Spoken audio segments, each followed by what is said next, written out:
जिला मुख्यालय स्थित सामाजिक वानिकी नर्सरी के पास स्थित श्री परमहंस योगाश्रम के बाहर बिना अनुमति अवैध रूप से बनाई गई दुकानों को तोड़वाने की आश्रम के ही ट्रस्ट से जुड़े लोगों ने कोतवाली पुलिस थाने में लिखित शिकायत की है। परमहंस योगाश्रम ट्रस्ट अध्यक्ष डॉक्टर एस.सी. गर्ग ने बताया कि पूर्व में भी जब आश्रम के भक्तों के रूप में रह रहे कुछ बाहरी लोगों ने आश्रम की राधे मां की मिली भगत से आश्रम की 4 दीवारी के अंदर मुख्य सड़क की ओर से अवैध रूप से दुकानों का निर्माण कार्य शुरू किया था। तब भी पुलिस और नगर परिषद प्रशासन को शिकायतें की गई थी। तब प्रशासन पुलिस ने कई बार काम रुकवाने था, लेकिन फिर भी लोगों ने आड़ में आकर के पक्की दुकानों का निर्माण कर लिया, जो पूरी तरह अवैध है। परमहंस योगाश्रम ट्रस्ट अध्यक्ष डॉक्टर एस.सी. गर्ग ने बताया कि जिला अस्पताल के पास सामाजिक वानिकी के नजदीक परमहंस योगाश्रम जो एक धार्मिक स्थल है और कई भक्तगण यहाँ दूर दूर से धार्मिक आयोजन में भाग लेने आते हैं।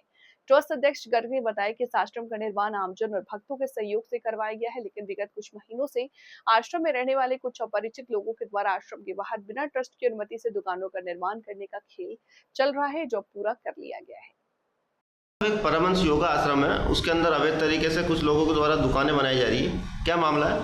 बाकी में ये योगाश्रम, परमहंस योगाश्रम, ये एक योग करने का आश्रम है, एक भक्ति करने का आश्रम है। भक्ति के तरह तरह के यहाँ प्रोग्राम होते रहते हैं, उनको अटेंड करने का आश्रम है जी। अब ये आश्रम में एक औरत अपने कुछ रिश्तेदारों छोरों के गुंडा टाइप के गुंडों के साथ रहने वाले गुंडा टाइप के लड़कों के साथ रह रही है और उनकी दिमाग की उपज है, कभी कुछ करते रहते हैं। अब उनकी दिमाग की उपज ये हुई है कि इन्होंने इस अपवित्रतम स्थल को बाजार में कन्वर्ट करने के लिए दुकानों का निर्माण करना शुरू किया।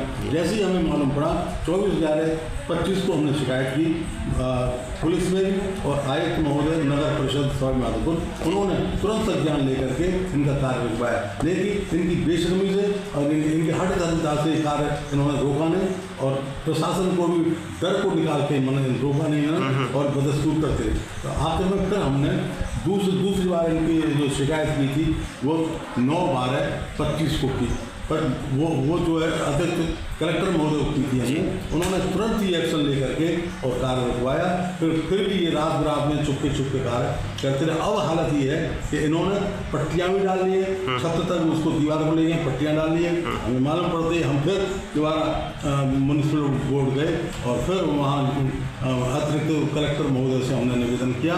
उन्होंने वहाँ का नगर परिषद का एक आदमी भेज करके तुरंत ये कार्य रुकवाया और इनके जो माल अस्वाब था उस समय जो पड़ा हुआ मटेरियल तो उसको भर के ट्रॉली में ले गए और उनको नोटिस सर्व करके गए कि खबरदार आप भविष्य में इस तरह का निर्माण नहीं करोगे। लेकिन मैं आपसे निवेदन ये करना चाहता हूँ कि फिर भी आज की तारीख में इनको जाए और देखें तो इन्होंने जो है छत बनाने के लिए पट्टियाँ भी डाल दी जी। तो डॉक्टर साहब, दुकानें करीब कंप्लीट हो चुकी है और आप बता रहे हैं कि अवैध तरीके से बनाई गई है, तो इसको लेकर आपने कोई और शिकायत भी दर्ज कराई? मैं बराबर शिकायत करता रहूँ, बराबर प्रशासन के पास जाता रहा हूँ, प्रशासन भी कार्रवाई करता रहा है। लेकिन अभी चुपके कुछ कर रहे हैं तो किसी को मालूम पड़े।